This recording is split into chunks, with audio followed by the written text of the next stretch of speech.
Hi, I'm Susan from Sunrise Quilt Studio. Today I thought I'd show you some of the planners that I use to help keep myself organized. I had mentioned in a previous video that I use planners, and there was some interest expressed in having a video done on those. So I'm going to show you what I'm using and how I'm using it, and how it's helping me out. This is the planner that I use the most. This is a happy planner, and this is the one that I use every day, especially for work. I found that this past year, when I was on chemotherapy, that all I really needed was my cell phone, because I just had one doctor's appointment after the other, or a treatment or lab work or something was going on, and I needed the appointments in my calendar in my phone so that it would chime and remind me of when these appointments were, so I would know where I needed to be on any given day and time.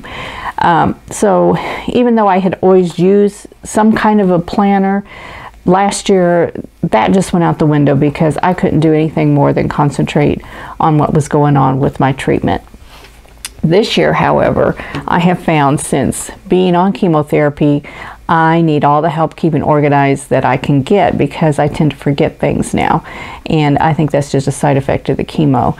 So even though I had used business planners in the past for years, those were written in a quarter-hour segment. So down the page, every 15 minutes was the time was written, and then you'd write in what you needed to be doing during that time. Now that came in real handy when I was in management, because I was in and out of meetings and doing interviews, and just, you know, running around like a crazy woman, and I needed to have this every 15-minute segment in my day timer so that I knew where I needed to be at any given time. The job I have now isn't that way. I'm in a office position, but I am not managing anybody. So, and all the tasks I do are pretty, well, it's a self-motivated type job. I don't have these tight deadlines. Things need to be done within the week, but they don't need to be done, you know, I don't have a dozen different tasks that need to be done in one day. So it's just different. So what I bought this year is a happy planner, and this one is this particular one is an 18-month calendar, and it started in January and it'll end in June of 2020. So that's why it says 2019 to 2020. Now this is a disc system, so it's all bound with discs instead of spirals, so the pages are easy to take out. You can just take them at the top and just pull them out, and then you can just snap them back in. So this makes it easy to accessorize, and there's all kinds of accessories that come with this. One of them is this project page, and I filled this out for a couple of different projects that I'm working on, and one is organizing my studio, and the things that I want to do for that is written down in here, and then I have kind of the details. So I've got the main goals, and then I have kind of step-by-step how I'm going to achieve those goals. I'm also using that for my Sunday school classroom that I'm a teacher in, and I teach 3- and 4-year-olds, and the church just installed new flooring in the classroom, and so now I need to do the rest of the work for it, like paint the walls and decorate and clean and all of that. So all of that is in here, and so my main goals are paint the walls, clean the room, move in the furniture, and decorate. Well, to paint the walls, I need to get the paint samples and try them, then purchase the paint and the supplies, and then clean the walls, because there's a lot of dust from the flooring remodel, and then paint, and just other issues too, like clean the floor and the windows and the furniture, install the baseboards need to be put back in, move the furniture in, and then I want to get a new rug in there, and then decorate it. We're doing a Noah's Ark theme, so we need to decorate it with some animal paintings that I have.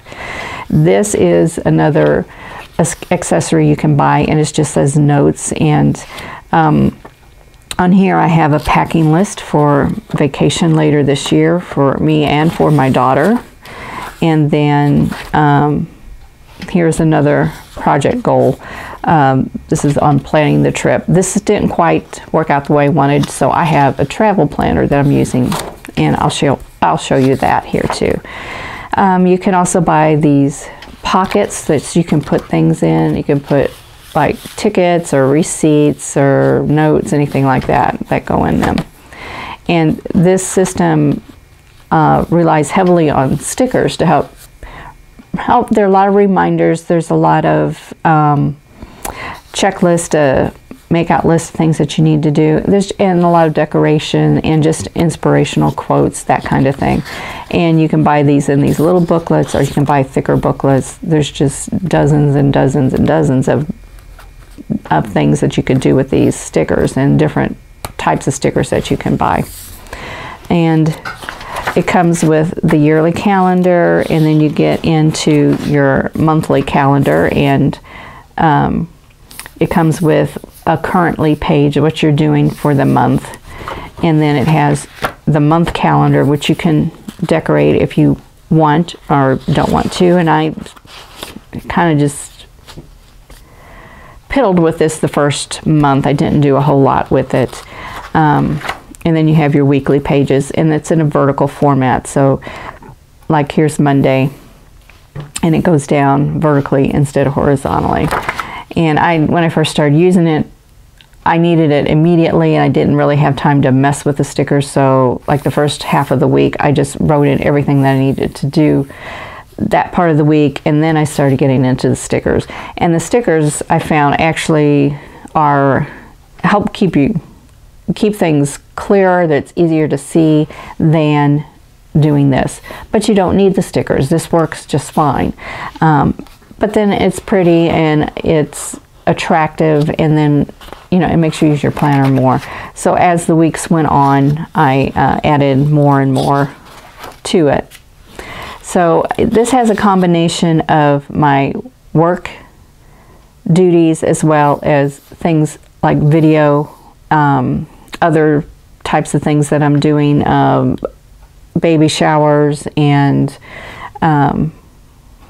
my younger daughter's birthday. She wanted to go to China King for her birthday, so we took her there, and just things like that. So it's a kind of combination, and you can see as the time goes on, I've added more stickers and there's more information in there. So I'm using it more as I go on.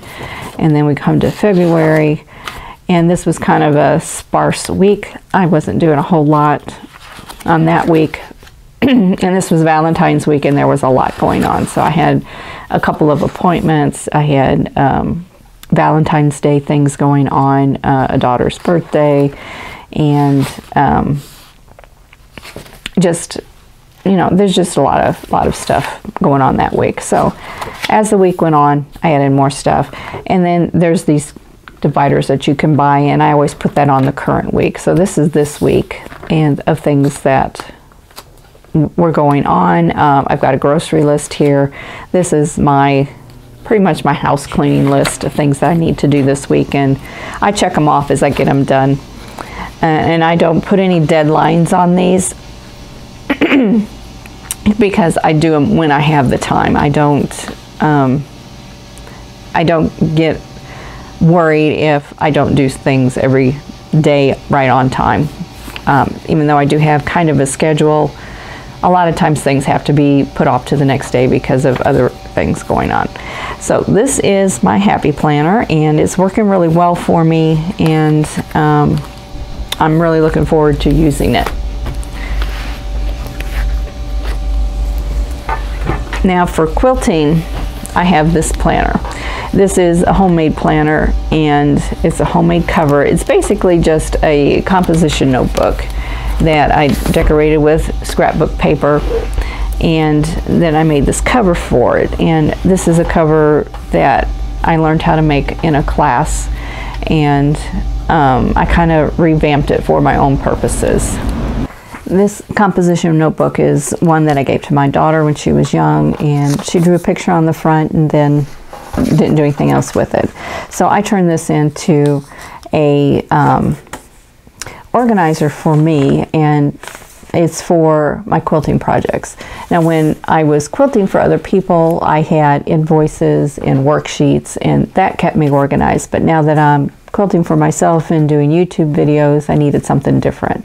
So I divided this by project, and at the beginning I put a couple pages for video ideas, things that I think I might want to make a video on, and I covered the pages with the tabs on it with a piece of notebook or scrapbook paper, so that it would have a little more weight and be easier to turn these pages. So I have a list of videos there, and then it just kind of continues on.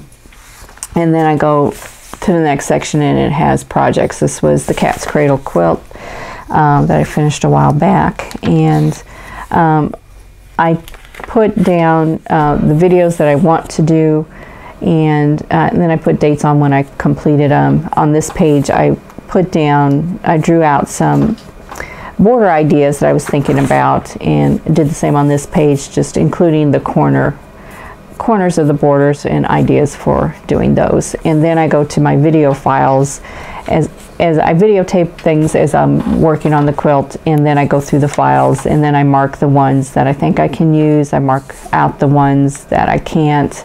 I write down like little notes here on the side, like this section there was no sound on the video because the battery went dead on my microphone. So you know, that lets me know that if I want to use those videos, I'm going to have to do a voiceover.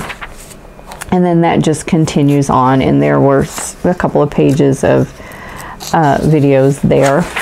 And then I didn't use these pages, so I can put another tab in here for another project. And then I have additional projects back here.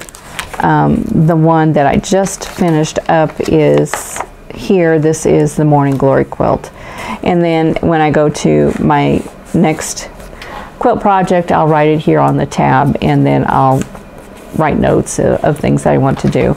And then on the very last section, I have goals for my channel or for my quilting projects, you know, my studio, things like that I want to do. So it's a handy binder. It just uses these flaps to keep the book in, and then I put a pocket in the back, and then I put a loop to put my pen. And I've made several different ones of these since I made this one, and I've adjusted them a little bit. This one I have a two-hole button with a hair tie for an elastic, and that keeps it closed. And then I decorated it a little bit with some lace appliques here.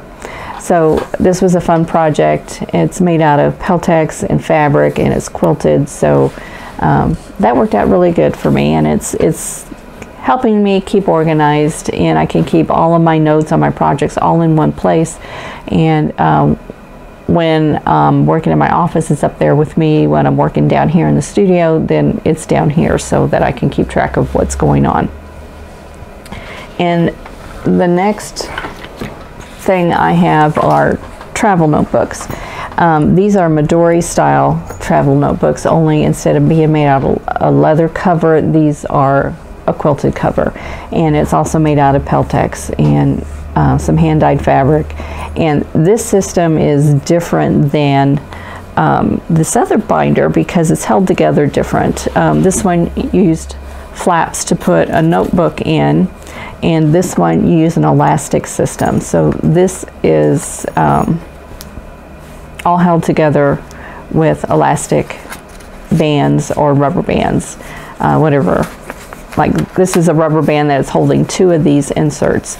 You can buy these inserts, or you can make them. I've made mine. This is a travel notebook for a trip to Hawaii that I'm going to take in a couple of months, and in it I put things like, you know, I have a map of where we're going. I have a countdown of things I need to do before we go. I have a shopping to-do list of things I need to buy before we leave. And then things that I want to do while we're in Hawaii. I have a daughter and a daughter-in-law who live in Honolulu, so we're going to visit them, and they have their itinerary of things they want to show us, and then we have our itinerary of things we want to see, so we're going to combine those and do some sightseeing. And then I have my flight information and then just some decorative stickers. And what I did was I went online and found some copyright free clip art, and I made them into stickers.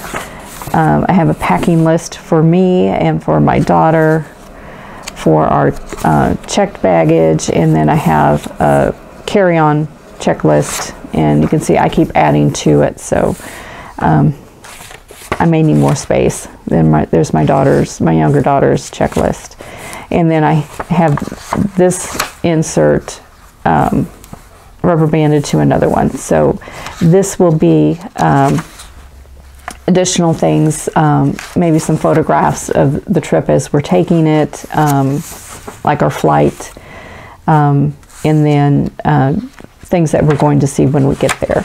So this is just made out of scrapbook paper again. It's patterned paper. I found some paper that kind of reminded me of the tropics, and just made these inserts. Now you can buy these inserts in any place that sells stationery, and especially a place that'll sell travel notebooks, and you can buy them on Etsy. And all you need to know is the size of your book. Now this one here, I believe, is what they call a standard. I went and I looked up different sizes of Midori notebooks that are available, and there's, I don't know, 10 or 12 different sizes that you can buy, from little like 3 by 3 inch square ones to a full size like an 8.5 by 11. So there's all kinds of sizes in between. I thought this was a good size for travel. And then when I was talking to my oldest daughter on the phone about these, she was interested, so I made one for her. This one is a little bit bigger, it's a little wider. It's made for 8.5 by 11 sheets of paper that you just fold in half, and then so you have more room in them. And the decorative scrapbook paper is just another way to decorate your notebook, and you can do all kinds of things with these. You can buy calendars in this style of insert. You can buy bullet paper, you can buy graph paper, you can buy lined paper. So there's just all kinds of things you can do, inserts that you can buy.